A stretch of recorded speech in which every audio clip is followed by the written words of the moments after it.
Afternoon again all, Ryan Taylor here, hope things are well your end. And as it's Tuesday, I thought it'd be time for another quick video. Just before tonight, I'm going to go on live stream with Tottenham fan Chris Cowlin on his YouTube channel. It'll be a live stream, I'm going to pop a little link in the description below if you fancy that. We're going to be talking about some Spurs, Antonio Conte, some of the signings that have been made so far in North London, as well as what else might happen in the rest of the window. Either before the South Korea tour or after, just before the Premier League season. But as it's Tuesday, I wanted to do a quick video just breaking down some of the stories that featured in this morning's column, Taylor's Tuesday Transfers.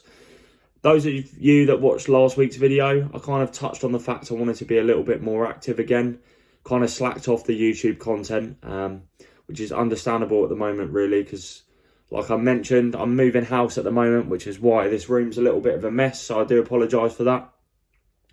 But also, I think I'm going to, make a few smaller videos now. Last week's was 34 minutes, and I totally appreciate, as someone who watches quite a lot of YouTube myself, your attention span just doesn't last that long. It's usually realistically about 2 to 3 minutes. So I'm going to try and make them a little bit short and sweeter. Although I will pop in the description the links to each section which will run across this timeline here. So if you only want the Leeds updates, for example, you can just click on your section and listen accordingly. So I wanted to start with some Tottenham, which is obviously going to tie into the live stream I do with Chris later. But I wrote in this morning's column that Tottenham are one of several clubs monitoring Red Bull Salzburg forward Benjamin Sesko. Now, we've talked at length on here before about the RB Salzburg production line. They've produced the likes of Erling Haaland, Patson Daka, Hwang Hee-chan, Takumi Minamino, Dominic Szoboszlai, Sadio Mane, and even this year, Karim Adeyemi, who has, of course, joined Borussia Dortmund. So that it's a real conveyor belt of talent, really, at Salzburg. As, we've touched upon before, and it doesn't look like slowing down anytime soon. Adeyemi's obviously off, so they're going to have to replace him this summer. But it looks like they've already got a like-for-like replacement in the form of Sesko, who was on the in and around the first team last season. He scored 10 times in 36 outings, did play in the Champions League. He's also a regular with Slovenia now at international level. But he's kind of really exploding onto the scene now in Austria, and he's at the moment, it looks like he's going to be one of the key players in the division next season. Certainly now he's going to be given, more of an opportunity to shine. The team's going to be built more around him. Now, as I touched upon, Tottenham, as I understand it, are one of several clubs that are continuing to monitor his progress. It's not something that's imminent at the moment, so I don't expect Tottenham to make a move as such. He's just one of the young strikers that they're watching, and Fabio Paratici is understood to be a big fan of him. And Tottenham scouts are going to continue to assess him in the upcoming season. As I mentioned, it's nothing imminent to their interest. It's just they are among a list of clubs currently tracking his development. The kind of view from Austria is that he will be another significant sale for Salzburg in the coming years. Whether that's next summer or beyond that. Once he came to Salzburg, he spent time on loan at Salzburg's feeder side, which is FC Liefering. Not last season, the season before, so the 2020-21 campaign. He scored 21 goals in 29 appearances in the league. Was the second top goal scorer in the Austrian top flight. So he's well known in the country at the moment, and as I mentioned, with every kind of performance that goes by, it does suggest that Sesko is going to really exceed the kind of level that we saw the likes of Daka reach at Salzburg. There's been some suggestion he could be the next Erling Haaland, so to speak. I know that's kind of a lazy link, but, if you really kind of rewind the clock to 3 seasons ago when Haaland exploded onto the scene with Salzburg in the Champions League, it was just one of these phenomenon players that just came completely from nowhere. I know the football diehards will say they knew about him at Mulder when he worked under Ole Gunnar Solskjaer. But, what he done that season in the first half of the 2019-20 campaign with Salzburg was just unprecedented, really. Really just took the Champions League by storm and then immediately stepped up when he went to Dortmund in the January for the £18 million. So that's the kind of level that's expected of Sesko, really. Obviously, they will be in the Champions League next season, so we'll get the chance to see him on the continental stage. But his representative, Elvis Basanovic, has actually just met with Paolo Maldini to discuss a potential transfer. Wasn't the only subject understood to have been under discussion between the two, but Milan are, like Tottenham, very much keen on signing Sesko, whether that's now or in the future, and they're just kind of planting that seed. The good thing about Salzburg is obviously they don't really tend to demand premium fees. A lot of their sales are done under £20 million. If you see Haaland as a benchmark, but ballpark figure really at £18 million, you won't expect Sesko to exceed that figure unless he does something quite phenomenal this season in the upcoming campaign. So Sesko is one that Tottenham will monitor. As I mentioned, it's not one that's going to happen this summer. I very much doubt. The best place for his development right now is Salzburg, where they're an attacking team that like to score a lot of goals. They're, undisputedly the best team in Austria. So with Champions League football as well, there's no really better environment for him to enhance his game at the moment. He's only a teenager. He's still playing regularly at international level with Slovenia. So I think Sesko is one to definitely keep an eye on. He's one that might, his stock might double in the next season with goals, as we saw with the likes of Haaland. Sometimes we see these crazy kind of stories. Players like Krzysztof Piatek who just come out of absolutely nowhere and just score goals for fun. Obviously, Piatek has fallen off the radar a little bit.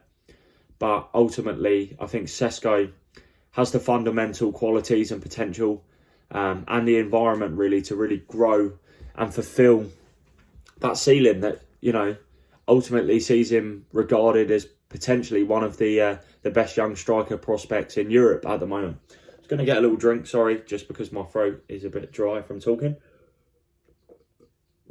But I wanted to move on to Leeds now. There's been the double breakthrough in their pursuit of new signings. The departure of Calvin Phillips was confirmed yesterday, I believe it was, to Manchester City, and that's given them a little bit of financial leverage to go after some of their targets. Mark Rocker's already through the door, Christensen as well of Red Bull Salzburg, and then you've also got Brendan Aronson as well. So it's been a positive start wholly for Leeds, who, on the basis of last season, how they finished the campaign, they got dragged right into the mire, survived on the last day of the season courtesy of Rafinha and Jack Harrison's goals at Brentford. But it's pretty clear that if they didn't improve the squad this season, then we could see, potential struggles in regards to Leeds. But they've made a really productive and, intentful start to the summer transfer window with their business so far. And that's set to continue now with the signings of Lewis Sinisterra from Feyenoord. £23 million deal is understood to be close. He's set to undergo a medical at Ellen Road as well. Now, Feyenoord confirmed that he was absent from training on Monday morning. It's a deal that's moved very quickly because he was given permission to discuss personal matters. And then the Telegraph in Holland confirmed that Leeds were closing in on Sinisterra. Feyenoord travelled to Austria for their 6-day pre-season camp yesterday afternoon. Sinisterra was excused from that, and a deal is now on the brink of completion. He scored 23 times in 49 outings in all competitions last season. And in terms of a Leeds winger, what we associate with Leeds, that kind of hell for leather attacking basketball football that, really does entertain spectators. I know we didn't see it all the time last season, given the, the severity of the relegation battle in the end. But, what we've associated with Leeds, certainly in the past few years with Marcelo Bielsa, is that gung-ho football. A team that's not scared to concede goals, but will literally try and outscore the opposition. Counter-attacking football at pace, with speed on the break.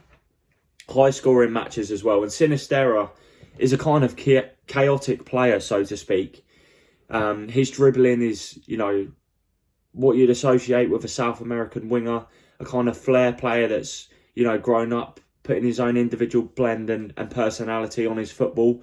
Probably, something that's derived from, playing as a young child in the streets. You know, we see players like Rafinha as well who have dazzled. You know, that Joga Bonito style of football, skill mixed with technique and speed as well.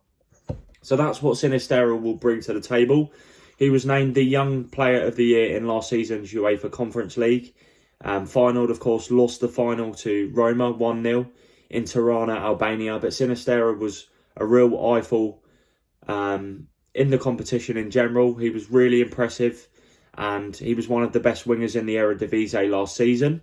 I know Sevilla and Everton are among the clubs that have looked at them, but Leeds have moved really quickly to conclude a deal. There's still no confirmation on the final fee, but I believe it's in the region of £22 to £23 million, and that's including potential add-ons. Sinisterra was spotted by former Liverpool scout Stephen Aptroot, who's now at Norwich, when he was playing for Caldas as a teenager in Colombia. He has had a serious knee injury as well since he moved to Holland, but he's looked to have put that in his rearview mirror now. And it looks like a really dazzling, exciting signing for Leeds. The only kind of sticking point for me, not sticking point, but talking point, is that naturally Sinisterra favours the left side of a front three. Of course, Rafinha's been on the right side. Since he moved to Ellen Road, scored 11 Premier League goals last season. So I do question whether he is the long-term replacement for Rafinha. I know you've got Jack Harrison as well, and with most wingers nowadays, they can play on either flank. But I do wonder whether Leeds might, once they've received that money for Rafinha, I do question whether they might go after a right-sided winger as well. There's nothing concrete to suggest that at the moment. But some of the players they've looked at, PSV's Cody Gakpo, I know that's one they're strongly interested in, but the kind of price PSV have quoted them at the moment is put them off a little bit, so to speak. Otavio is a player they've looked at from Porto. They've had a bid rejected for him as well. There's no truth in the links to Liverpool or Aston Villa in regards to Otavio. And Sassuolo's president came out and confirmed that Leeds had asked a question about Hamid Traore, who is a really exciting prospect with Sassuolo, as I mentioned. One of the brightest young talents in Italy at the moment. So it's one they could certainly re-explore once that money's through the door. I know Moses Simon as well is a player Leeds have monitored from Nantes in France, although Nice looked to be closing in on him. Nice were another club that looked at Sinisterra as well. So that's kind of the state of play in regards to the Sinisterra deal, but also Tyler Adams has arrived in England today at time of recording for a medical with Leeds. They were initially looking at a loan agreement with Leipzig with a permanent option, but they pushed ahead with the permanent deal as revealed by Fabrizio Romano. So it's a £20 million deal. And that, of course, has connotations and implications for the interest in Mo Camara, which is obviously one that I've documented quite clearly on my Twitter in the past week or so, and also spoken about in the previous video. So the Austrian sources that I'm speaking to in regards to Camara, even as recently as Sunday night, were adamant that Leeds had kind of signalled they were prepared to bid for Camara. My kind of reading into this is that I think it's just the Austrian side of things trying to drive up interest in Camara, trying to encourage that bidding war between Brighton and Leeds. We know Brighton is interested. Brighton sources have told the Brighton Argus that Camara is simply a player that is known to them. So they're looking at him, but Brighton are a club that like to operate beneath the radar. They don't really tend to give too much away in terms of transfers and signings. Whereas Leeds, the interest is direct with his representatives. They've held conversations with Leipzig as well, but they've not followed up that interest. But once that Rafinha money is there alongside the Calvin Phillips fee, you'd like to think that there would be leverage to do a deal if they want to. But my personal opinion is that with Adams and Roca, I'm not sure they really need another central midfield player. I think the other priorities might be on a striker or another winger, as I mentioned, or, defensive reinforcements. But the good thing is Leeds are making waves in the market and they're showing that ambition. They're going after targets that are young with clear potential, players that are already delivering in their respected leagues. So I think the signs are positive for Leeds. Even though there's, doom and gloom about losing key players, Phillips and Rafinha, I think the chance to spend and recruit and add some young blood to Jesse March's side will be welcomed. Just going to have another drink of this. Apologies. Another final deal involving Chelsea is Ian Maatsen, who's the highly rated young left-back who spent last season on loan at Coventry in the Championship. And he came close to joining Feyenoord in the past week, but he's since returned to Chelsea, where he's part of the pre-season training camp under Thomas Tuchel, who wants to look at him in pre-season. Chelsea are a little light at left-back. Marcus Alonso could head to Barcelona. Ben Chilwell missed the majority of last season with a serious knee injury, sustained in the demolition of Juventus in the Champions League last November. Chilwell's now getting up to speed. He's back in training. Obviously, he did return towards the end of the season. But Maatsen feels there is an opportunity to potentially force his way into first-team reckoning, which is why he's put the brakes on the permanent move to Feyenoord. Feyenoord identified him as a potential replacement for Tyrell Malacia, who has just joined Manchester United following their hijack on Lyon's deal to sign the fullback. But they're now looking at alternatives, Feyenoord, because, as I mentioned, Maatsen, who is also attracted interest from Borussia Dortmund in previous transfer windows, is looking to impress at Chelsea alongside Dujon Sterling. Tuchel has shown he is more than open to looking at the club's young players. We saw with Trevor Chalobah, who was given an unexpected chance last season. Billy Gilmore's been handed minutes before he went on loan to Norwich last year. Armando Broja, Conor Gallagher and Levi Colwill will also be analysed during pre-season as well. So given Chelsea's new era under Todd Bowley, obviously there is a determination to invest and improve the squad, but there's also a feeling that Chelsea do produce arguably the best youngsters in the country, so they don't want to let any more slip through the net. And Maatsen is highly rated. There was talk he could be recalled in January when Chilwell got injured. He was on loan at Coventry, as I mentioned. Emerson Palmieri was another one they looked at recalling from Lyon. He's expected to move on this summer as well. So that's the latest with Maatsen. Just wanted to touch on Arnaut Danjuma as well now. He's a player that I talked about in the last video. But there were some reports that appear to suggest David Moyes has alleged doubts about the player's temperament and work off the ball. Now, my understanding is this is pretty much nonsense, to be honest. It's true that Moyes prefers a move for Jesse Lingard, who the club are now confident of signing, despite interest from Everton and Tottenham. They've made a proposal to his representatives, and they're hopeful that Lingard will seal that permanent switch to the London Stadium, where he thrived on loan in the second half of the 2020-21 campaign. But ultimately, the comments about Danjuma's temperament have really not gone down well with his entourage. And my understanding is the deal is pretty much dead in the water unless the relationship between West Ham and his reps can be patched over. The board wanted to sign Danjuma, but as I touched upon, Moyes was very much settled on signing Lingard.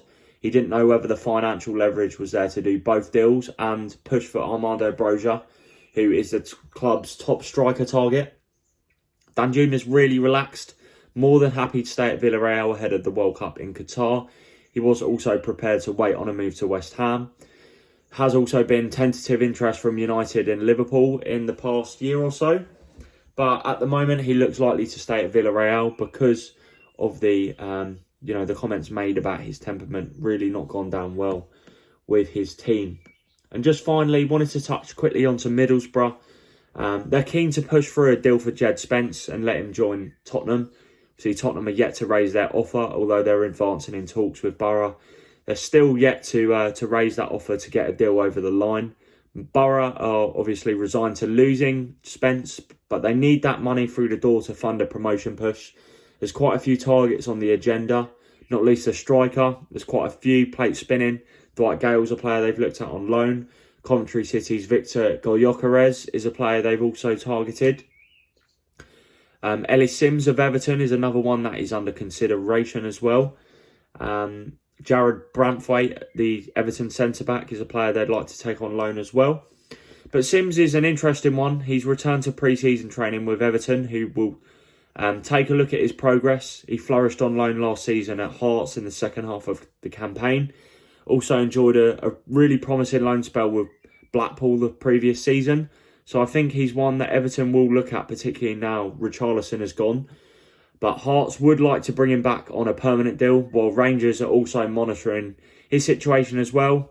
Cameron Archer's another one that Rangers will look at. So Boro very much keen to push through a deal for Spence. I'm sure it's something we're going to talk about on the live stream with Chris Cowlin later tonight. So I'm going to post a link in the description for that. But that's a quick wrap on a 20-minute video. I'm hoping to do a quick Q&A later this week. But please hit the subscribe button. Please hit the like button as well if you enjoyed the content. There is plenty more to come this summer.